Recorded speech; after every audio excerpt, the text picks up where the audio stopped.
आखिर क्यों लाख कोशिशों के बाद भी स्विगी और जोमेटो प्रॉफिट कमा ही नहीं पा रहे? आखिर भारत में फूड डिलीवरी के बिजनेस में ऐसे कौन से फैक्टर्स या ऐसे कौन सी गणित है जिसके चक्कर में ये प्रॉफिट शायद कभी कमा भी ना पाए? और ये बात इनको भी पता पड़ गई है, इसलिए स्विगी और जोमेटो दोनों अपना बिजनेस मॉडल चेंज करने पे आ गए हैं। क्या इनका बिजनेस मॉडल चेंज करने से एज ए कस्टमर हमारी जिंदगी में कोई बदलाव होगा? क्या रेस्टोरेंट वालों की जिंदगी में कोई बदलाव होगा या राइडर्स की जिंदगी में कोई बदलाव होगा? आइए जानते हैं फूड डिलीवरी बिजनेस का पूरा सच, क्योंकि ये चैनल इंटरटेनमेंट नहीं देता, इंफॉर्मेशन के साथ इंटरटेनमेंट देता है, कंप्लीट इंफोटेनमेंट देता है। इसीलिए आम जनता के लिए नहीं, खास जनता के लिए। तो आइए करते हैं हमारी खास जनता के लिए इंफोटेनमेंट के आज के डोज की शुरुआत।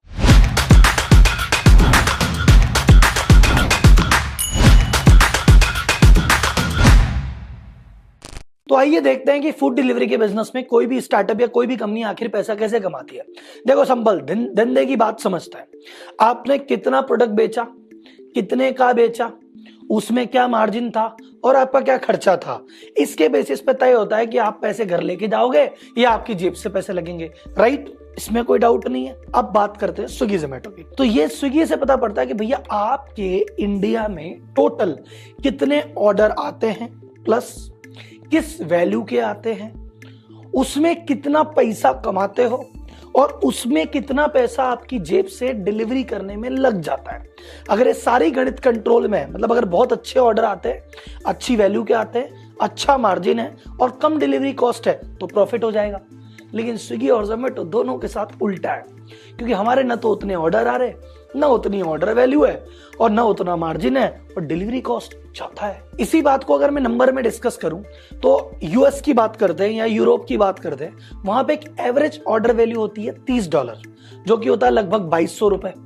उनका मार्जिन उसमें होता है लगभग 30% के आसपास। तो वो एक ऑर्डर पे वो 660 रुपए कमाते हैं। तो 660 रुपए ऑर्डर पे कमा रहे हैं, उसी में से राइडर का पैसा भी निकाल लेंगे, उसी में से उन्होंने लॉजिस्टिक सॉफ्टवेयर बाकी चीज निकालते हैं और अल्टीमेटली थोड़ा बहुत प्रॉफिट कमा लेते हैं। बट इंडिया की अगर अपन बात करें, इंडिया में एवरेज ऑर्डर वैल्यू है $5, जो कि है 375 रुपए, और एवरेज जो मार्जिन कमाते हैं लगभग 20% के आसपास। तो भैया 375 की ऑर्डर वैल्यू है, तुमने कमाए 75 रुपए। इस 75 रुपए में से तुम्हें राइडर को भी पैसे देने हैं, लॉजिस्टिक भी है, सॉफ्टवेयर भी है। भैया हम चाह के भी पैसा कमा ही नहीं सकते। अब हम सोचते हैं चलो वॉल्यूम में कमा लें, तो इंडिया में कुछ समय पहले तक महीने में 2 या 3 बार ही ऑर्डर हुआ करता था। वो स्थिति अब इंप्रूव होकर 8 या 10 पे आ गई है। लेकिन अभी भी वर्ल्ड वाली स्थिति जो यूएस यूरोप में है, वो महीने में 30 बार से ज्यादा बाहर का ऑर्डर करते हैं। और सिंगापुर जैसे इलाकों में देखा जाए तो वहां तो भैया लोग किचन ही नहीं रखते, वहां मोस्ट ऑफ द केसेस में तो ऑर्डर से ही काम चलता है।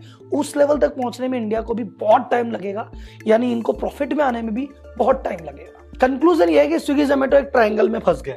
इनकी 3 पार्टियां हैं, कस्टमर जिनसे पैसा लेते हैं, रेस्टोरेंट जिससे कमीशन लेते हैं, और राइडर जिसको ये पैसा देते हैं।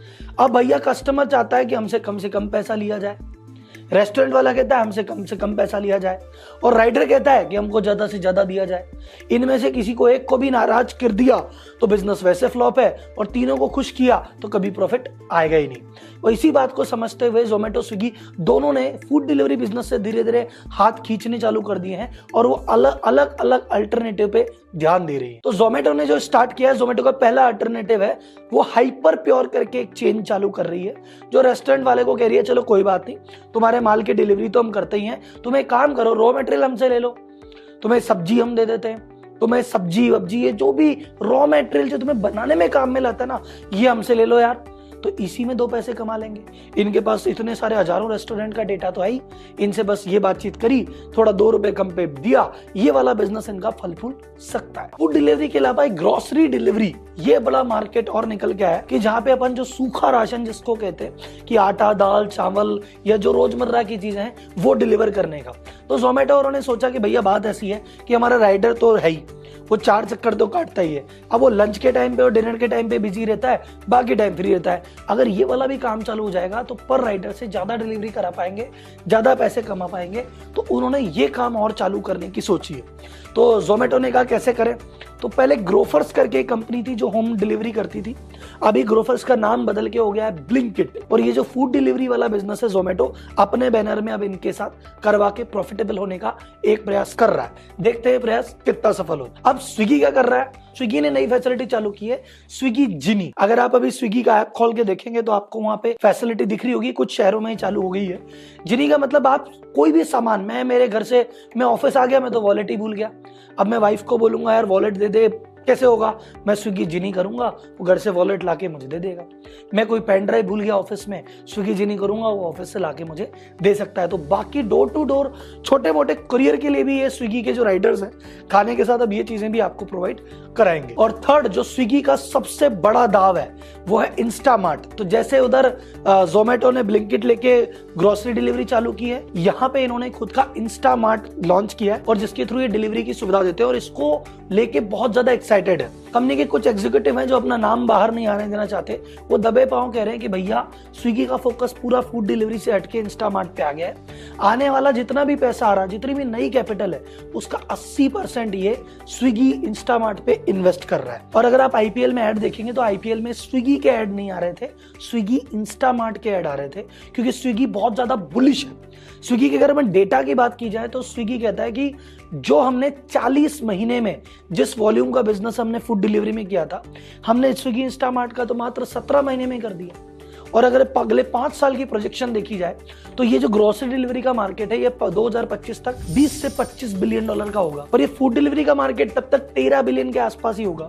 तो उनको लग रहा है कि भैया जो असली ग्रोथ है, फूड डिलीवरी में मार्जिन ज्यादा था, यहाँ मार्जिन कम है और यहाँ वॉल्यूम बहुत ज्यादा है। और ये एक नई अपॉर्चुनिटी है जहां से इनको थोड़ी आस मिली है कि ये शायद कुछ प्रॉफिट कमा पाए। अगर अभी स्विगी का टोटल टर्नओवर देखा जाए तो उस टोटल टर्नओवर में 20% हिस्सा इस ग्रोसरी डिलीवरी का है और 18 महीने में इनकी प्रोजेक्शन है कि हमारा ये जो हिस्सा 50% से ज्यादा हो जाएगा। तो जितना हम फूड डिलीवरी करते हैं उससे कहीं ज्यादा की हम ग्रोसरी डिलीवरी अगले 18 महीने में कर रहे होंगे, ऐसा इनका प्लान है। और अदर बिजनेस प्लान की बात करें तो जैसे जोमेटो ने जोमेटो प्रो लॉन्च कर रखा है, स्विगी ने स्विगी वन लॉन्च कर रखा है। ये सब तरीके हैं कि भैया एग्जिस्टिंग ग्राहक से कैसे और ज्यादा से ज्यादा पैसा निकाल सके। अब हमें ये देखना है कि ये दोनों जिस प्रकार से अपना गेम चेंज कर रहे हैं, एज अ कस्टमर या एज अ सोसाइटी हमारे पे क्या इंपैक्ट आने वाला है। एज अ कस्टमर हमें मजे आने वाले हैं, क्योंकि जोमेटो कह रहा है भैया मैं तो 10 ही मिनट में डिलीवर करूंगा, मैं तो और सस्ता डिलीवर करूंगा, मैं तो थोड़ा और तुम्हें डिस्काउंट दूंगा।